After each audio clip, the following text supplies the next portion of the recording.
Hello, everyone. Good morning. Welcome to UTA Planetarium's live star stream. Today is September 29, Wednesday, 1 p.m. We are on Facebook Live.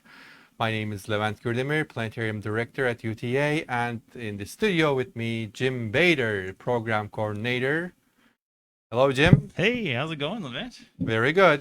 Good. This is going to be our second full week of two live streams. Um, how does that feel? We got another one lined up for Friday. Hi, Lamia. Lamia's here, already chatting with us. Thank you so much. We appreciate you guys' interactions. It makes the shows, both shows. So the more you guys interact with us, the better these shows go, right? Absolutely. So, and tell your friends they can engage, they can be here and ask Definitely. questions. For sure. And actually, Lamia asked very good questions last week.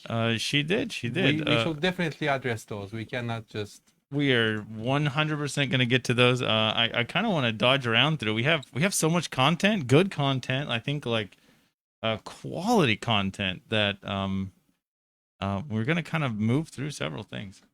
And hello, Janet, too.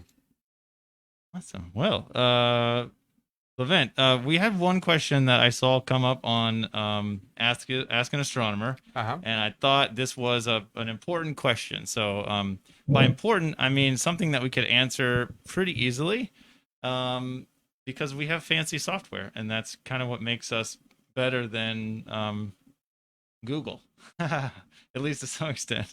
So the question was that I think is a really interesting question. And this is going to be kind of hard to read because some of it, I don't know if it was just an accidental misspelling or just maybe accidentally hit some wrong words or autocorrect or what when they were typing this question in. But the question says, I would like help in identifying something I saw in the east/southeast on September 27th around mid-evening. It was about 45 degrees up in the sky and it was brighter than everything else. And this was the one part I was kind of confused about. They said it was a bright three-pointed stationary. I don't know if they meant it was stationary and there was three of them, or it was a star. Like a lot of confusion on that. Maybe it's just me reading it wrong, but I did put it in quotes so that I could read it directly to you. Any guesses? I want to see your guesses. Unidentified flying object, apparently. Was it? I know it was flying. But I did think it was a pretty easy thing to guess. Do you have any guesses, Levin? Well, in that area, in the east and southeast direction, after sunset, there are great planets. The biggest planet of the solar system, Jupiter, is visible and very bright in the sky. And next to that, it is close, not too close, but Saturn, the second largest planet, is also sitting in the sky. I'm not sure about the 3 point, but the stationary, they are stationary if you look for a short amount of time. So in a few seconds, they are not just going to move in the sky. They will appear to be a stationary object, even though the Earth is not stationary.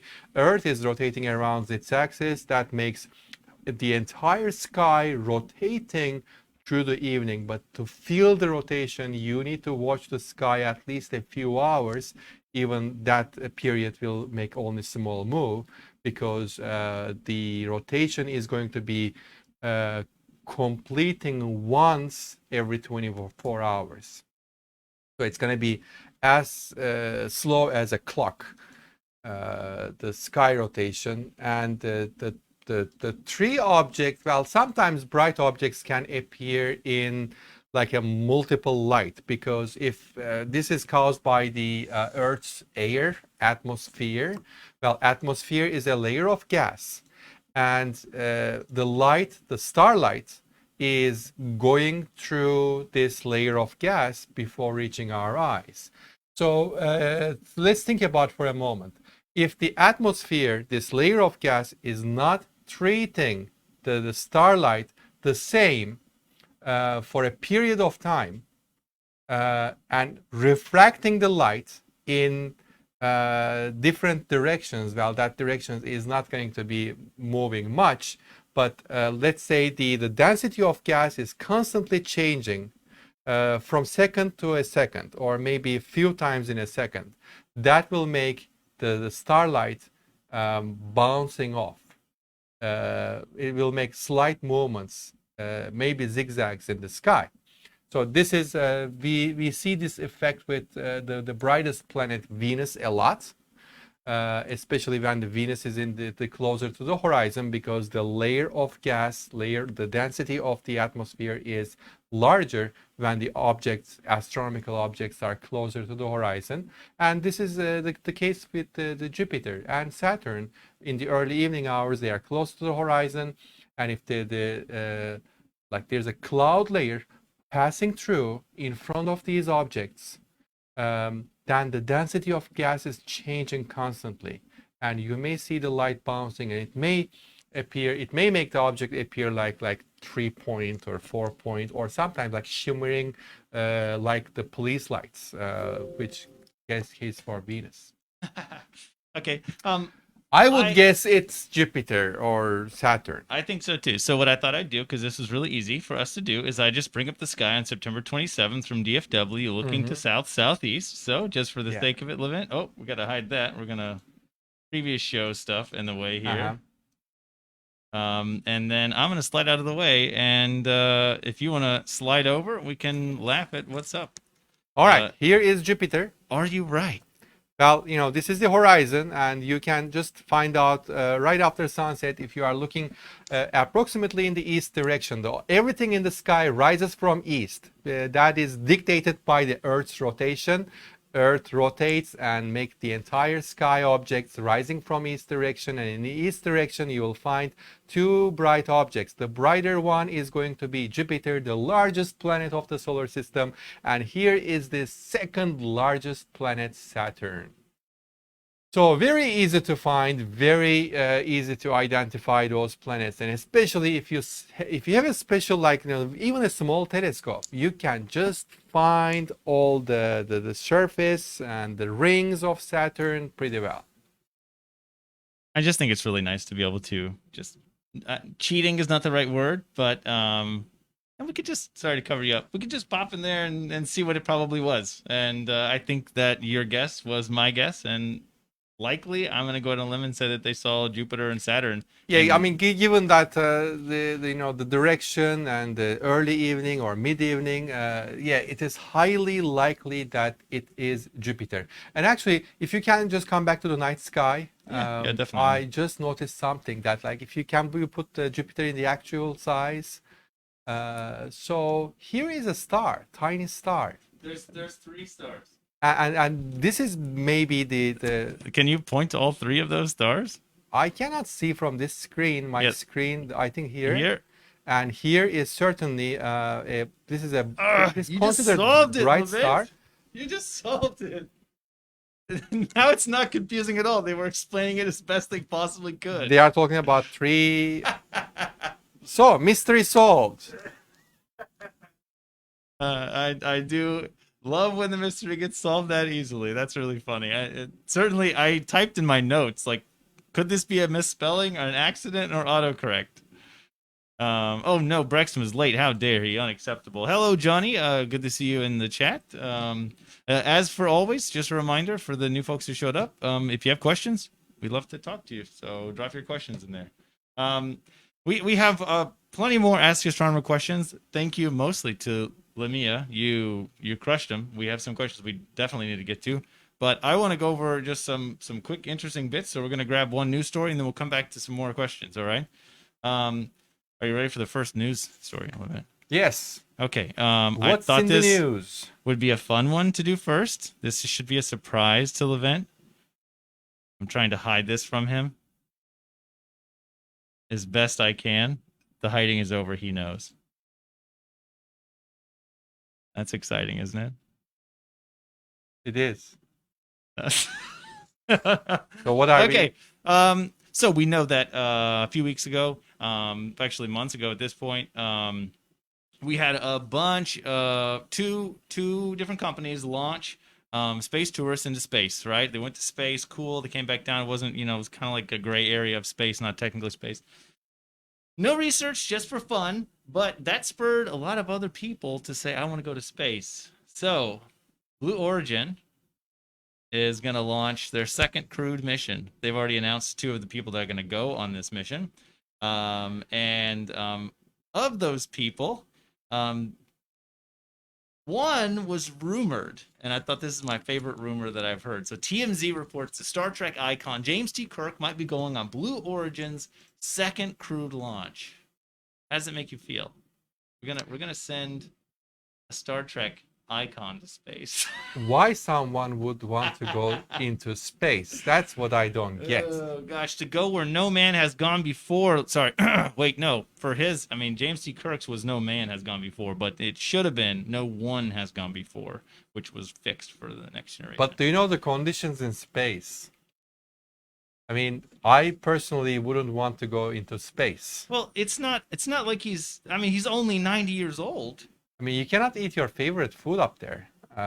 And you have to just live with all the dried food and some supplements and chemicals. Your bones are gonna get weak, your muscles are gonna get weak, so you have to exercise.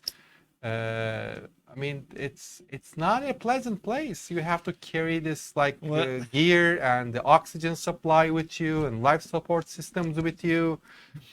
Going to a restroom is a disaster. Wait, did you hear about the restroom incidents on the SpaceX rocket with Inspiration 4? I have no idea. That's a story for another time. Anyway, yeah, there were some bathroom issues on the Inspiration mission on SpaceX. Yeah, Brexton says in all caps, I want to go. Give me a good recommendation, please. About the company? Well, I mean, we can get to that. Well, you know, the best place to go or be in space is a planetarium. You can sit in a very comfortable seat. Yeah, unfortunately, we do not allow food in the theater, so you cannot just get your popcorn, but you can sit in a very comfortable seat, and then we can launch you in space. There is no like, you are not gonna get motion sick. It's gonna take very short. It's gonna be like 45 minutes. We can cover the entire solar system and maybe visit a few stars, even show you some galaxies. And after 45 minutes, you are back to your original place. And there's no terrible things on your body, you know, like all the problems with the eyes and heart and blood vessels. And it is cheap. The tickets are under $10. Yeah, true. Blue Origins, we can kind of mention that real quick. This is their second launch. If James T. Kirk, or William Shatner, who, by the way, just released a new album. That's not a joke. So if you're into William Shatner music, he dropped another one, probably packed full of hits. 90 years old, he would be the oldest person in space, replacing Wally Funk, which went on the last Blue Origin mission. Anyway, it's going to be once again launched from West Texas, and it's going to go up on October 12th. So very soon in the coming days, we're going to know about that. Now, this is a continuation of their space tourism industry that Blue Origin is kind of pioneering along with the other two companies. Don't they test people for like health conditions? Because like it's not an easy job to be an NASA astronaut. Yeah, but this is not. I mean, they're not going to space, and they're only up there for like 4 minutes. But still, rocket launch is not something. I mean, that's why they got those super padded chairs. I mean, how many G's are involved? They just lay back like this, and yeah, takes. Whatever, 4 minutes up, 4 minutes up there, and then 4 minutes back down. Wow. We have some questions, but I want to finish this real quick, Patricia. Okay, let's finish this real quick because we don't want to. The ticket price have not been made public yet, Brexton. This does address your question. However, you can get the information through Blue Origin's website. You just got to reach out to them. And Brexton says, I can be a friend of a billionaire. Me too, yeah. Us too. Planetarium too. But yeah, this is kind of neat. I mean, there's some other questions about the rocket. We don't need to get into it too much, but let's jump over the questions. Questions in the chat about like planetarium opening. Let's talk about that at the end. Yeah, I like that. We'll get to that. Sorry, Patricia, we got to put you on hold. Richard asks, are there aliens out there? Probably. We could find them in the planetarium. I could put them in there. Aliens? Yeah, I could add some aliens. You know, when we're in charge of the planetarium, I can control the universe. So. Absolutely. Okay. But yes, probably there are aliens out there. All right, let's jump over to Lamia's question. Real fast. Mm-hmm. Not real fast. Let's get to it. It's a good question. It's kind of a two-parter. So, first part of the question says, first, regarding Saturn, why are the rings ranged perpendicular to the planet and not Mm-hmm. random? Is there a reason or explanation for this? Yes, that's a very challenging and very nice question. Can you take us around the Saturn? Because Saturn's rings are very interesting. Uh, what's inside the rings? Very small particles of rock and mostly dust. And the ring system, the rings are incredibly thin. If you make it just like a model for a desktop model, the size of the rings, the thickness of the rings would be even thinner than a piece of paper.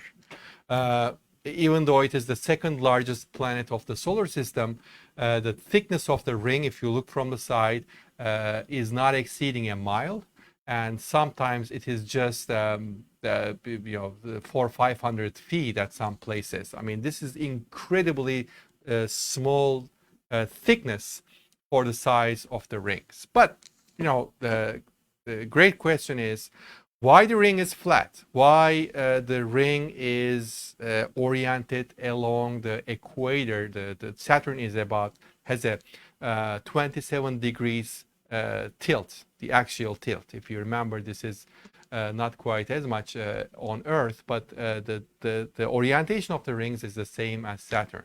So why the ring is flat? Well, the reason is for the particles to maintain their uniformity or maintain the ring itself, they have to rotate around Saturn in a uniform motion. So everything, all the relative speeds of each particle should be correct, just try to respect to each other. Otherwise, they would just collide. And when there is a collision, the particles would change paths, and then the ring is destroyed, and you can no longer find the ring system anymore. So to maintain the ring, all the motions are going to be in just order and nice and synchronized, right? So let's say this ring started with like a random motions, the random inclinations and random speeds and random paths around the planet.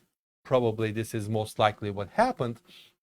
And then all the motions, all the, like, let's say there's a particle going above the surface and coming back down, and each time they are doing this, and these rings have a lot of particles, the density is great. So each time these particles going up and down, when they are crossing the rings, they will hit a particle likely, and then they will just change the path and the ring will be destroyed. So by the evolution of the planet in the course of 5 billion years, probably all the other sides, all the other places, the particles cleared up, ejected from the planet, or maybe fell into the planet. But then they left just the ones who can be synchronized and rotate around the planet. So that's why the rings are flat. We don't see like the strange paths. And why they are around the equator, and that is something to do with the angular momentum of the rings. So why the solar system, the layer of the solar system is flat. Why we are just, when we are looking on the side, we see all the planets on the same system, because also the solar system's base or layout is situated around the equator of the sun. So the rings are, for the same reason, situated around the equator of our planet. So that is something to do with the low energy state. So if the particles move in other direction, they have to fight with the gravity force more, so they would not be in the low energy state. So those are the two basic reasons why the disks are flat, and what's the reason of the orientation of the rings, pretty much. So here's our solar system. And the second question was also a great question, right, Jim? Yeah, it definitely was. Let me get to that. So cool. Second question: for objects shown in telescopes, are the objects seen colored, like in planetary nebula, for example, or colors added later on, or are there something like different filters which make some photos colored, some black, and et cetera, et cetera? Exactly. This is the case. This is the very, very great difference using a big optics or small optics. If you can show us ring nebula, I can explain Yeah, probably the best way, because when people come to star parties, sometimes we show them the nebulae. It could be like a Orion Nebula, the starboard region. It can be Orion Nebula, which is a dead star. Depends on the impressive factor. It depends on the size of the telescope we are using. Yes, and you're right. Sometimes when you look through a telescope, you see the objects black and white, and sometimes colorful. And when we see them as colorful, when there is enough light. So apparently this is related to our eye, the detectors of our brain. So to be able to detect a color, the intensity of light, the amount of light, the amount of photons should be above some certain threshold for the light to make sense in the retina about which color it is. So that's why in dark we cannot see colorfully. We need like more light to be able to distinguish colors. If you are looking at an astronomical object, and if the amount of light we are getting into our eyes is not enough, that object is going to be black and white. That means if we are using a bigger telescope, for example, for the case of Orion Nebula or Ring Nebula, which is a very colorful object, if you are using right size of a telescope, you can see all the colors. If you are using small telescope, it will be just in black and white. So here is the Orion Nebula. I used at the McDonald Observatory, there was a 42-inch telescope, and 42-inch is actually a huge telescope. I looked at it and I saw it, and yes, the colors were there. But here on campus, if we use just, let's say, 10-inch, 12-inch telescope, you will not be able to see colors of the Orion Nebula. Definitely beautiful. All right, we got a question, several questions and comments to go in here. Let's first jump to Brexton asks, I don't know if you address this kind of directly. Why does Saturn only have rings? I'm guessing he means why is Saturn the only planet with rings? Do you want to address that? Yeah, the Saturn actually, it turns out Jupiter, Uranus, and Neptune, all the gas giant planets have rings, but their rings are tiny, and we only were able to find out about their rings when we sent out space probes. Because space probes took close-up pictures and we detected the tiny ring system around it, but the only Saturn's rings can be visible from Earth because the ring system is actually great. It's large, it's big, and it's bright. And why the Saturn, like why Jupiter doesn't have large ring, I don't know how to answer this question. But I know I can tell why gas giant planets have rings, but not like Earth, Mars, Venus doesn't have ring. That is something to do with the gravitational power. When the solar system was forming and it was just a debris field from all the particles forming and colliding each other, shattering, there was a lot of like free floating debris in the solar system.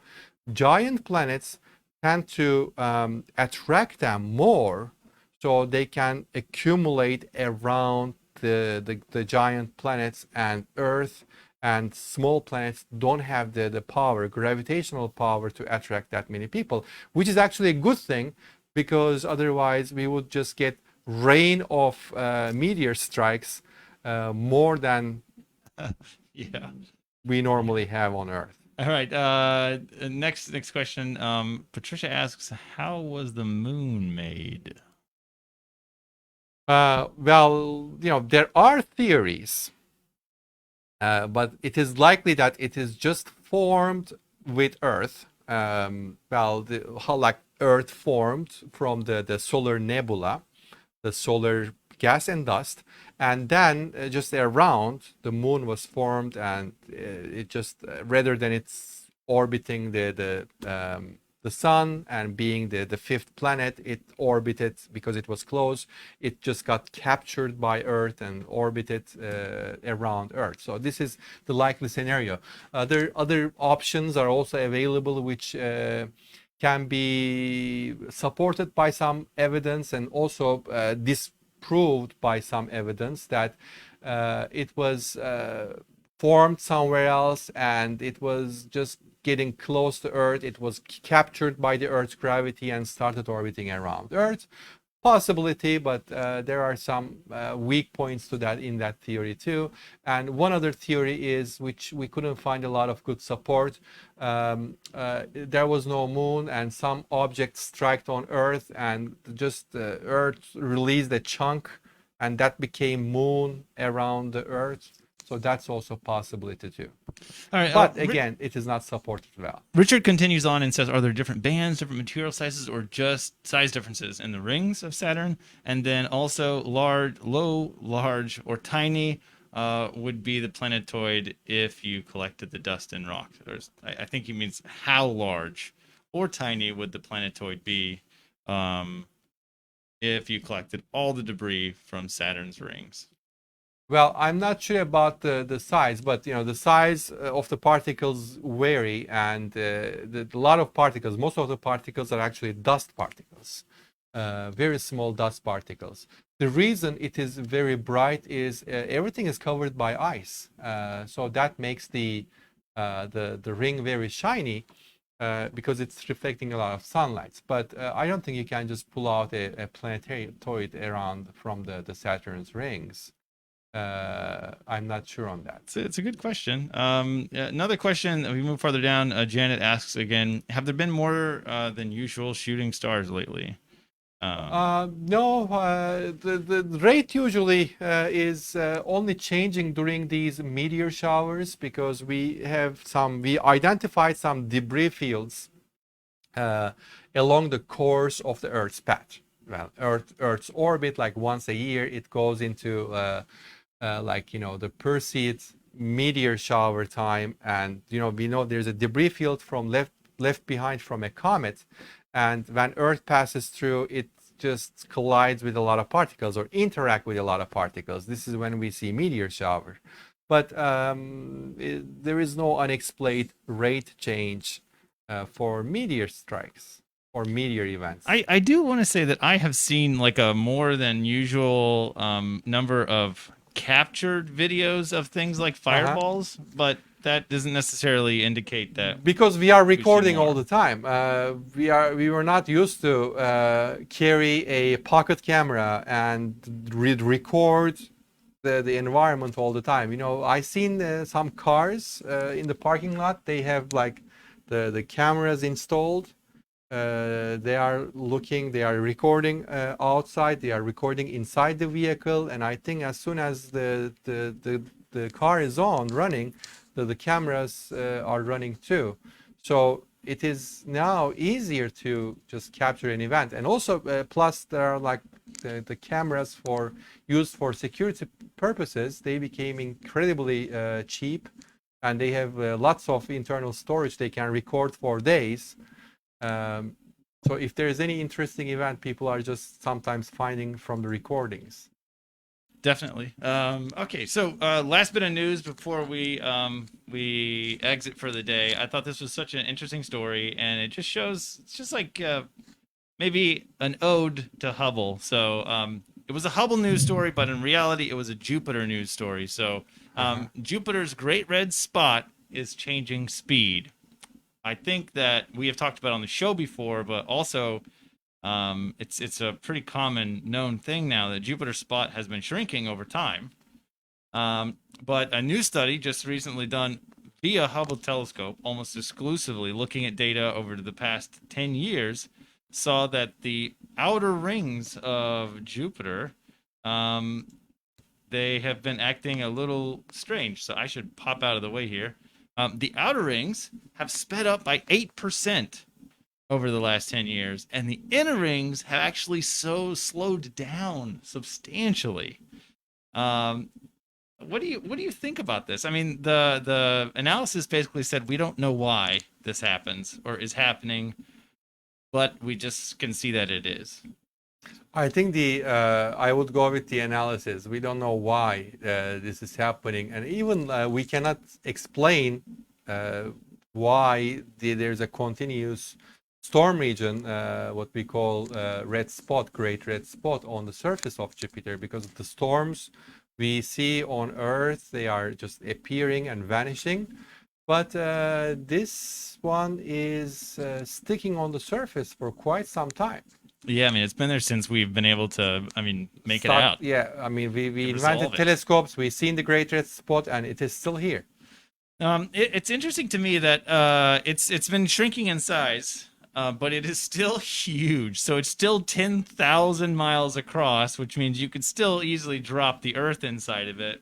Uh-huh. But estimates early on with the telescopes when they were first being able to clearly resolve the spot said that you could fit about 3 Earths inside Yeah, of it. I think the to be able to understand the dynamics of what's going on the surface of Jupiter, we need to find more about the interior of Jupiter. And as we noted in some previous videos, we do not know much about the inner dynamics or what's inside of these big planets, because we didn't get to get Yep. there yet, because the space missions just started and advancing already. We are exploring Mars. We had just time to do flybys to these planets. Just basically some space satellites just passed by and took scientific data, picture and video.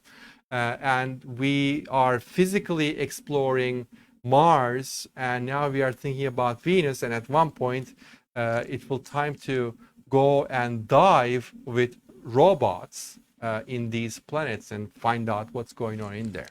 But I think we still have, we need time for it, and of course, the funding and many challenging engineering questions needs to be answered to design those missions. Definitely. Okay, we have some extension questions that we got. Richard asks, the red spot doesn't look as red as years ago. Is it different? I'm not sure on that, but do you have any comments? Well, if you are referring this picture, this is not the actual picture. This is just the topograph to show the speed. So you need to refer the scale on the side. Sorry. I was just moving to this image, which is a newer image of it. Yeah, the actual one seems pretty red. Is it in? Okay, I'm on the wrong direction. So here. Sorry. So this is the actual picture, but the other one was just a map of the speed. So you need to just refer the colors from the right side scale to understand like which region is rotating with speed. Like I can tell, the color blue is like something I between think he was like trying to 0 say, 20. Levent, that it looks less red than it used to. I think that's probably just cameras and I would say, yeah, which telescope, which camera, because all the cameras are sensitive to different colors. You can even like compare like two different brand phones. You take the same picture and the colors will be different. Yeah, different color schemes. Okay. Last little comment here is that we are already over time. Brexton says Brexton's launch pad on the moon might become a reality if more people go to the moon. Any comment on that, Levent? No, I would rather go with some closing remarks. All right, you have an answer for Patricia you need to get to. Okay, what was the question? I'm trying to find it for you. There it is. Is the planetarium open yet? No, but it will open. It will open. I cannot give any specific date, but it will be late October or early November, the latest. I know a lot of people have been waiting for planetarium opening. We need to address some, health and safety concerns. We have been working diligently. Also, we have to protect our staff, faculty, and well, planetarium is closed, but it is. We are, living in a very crowded campus. So there's a lot of students, a lot of researchers in the area. So we need to just provide some, the space for distancing, and also address a lot of issues with the capacity and cleaning, disinfection. But we are close. We are close to opening. So it will be late It's October exciting. or early November. We'll let you know. Also, might be announcing some membership stuff Memberships. Let's save it for next week. next week. And we'll be here, not here in this platform, but we'll be also on YouTube on Friday. Friday, 12 o'clock, right? Yes, 12 o'clock on Friday. If you have time, just follow us or watch us on the YouTube as well. And recommend us if you like us. All right, that's all For today. I have to say. That's all. That's all I got. I got a few other things, but just more stuff for next week. Yes, if questions are welcome. Find us on Facebook or any other platform, or just send an email or send in like a Ask Astronomer question on the web, like the question we got yesterday. So see you next week on Facebook, Friday on YouTube. Yep. Bye bye. Bye bye.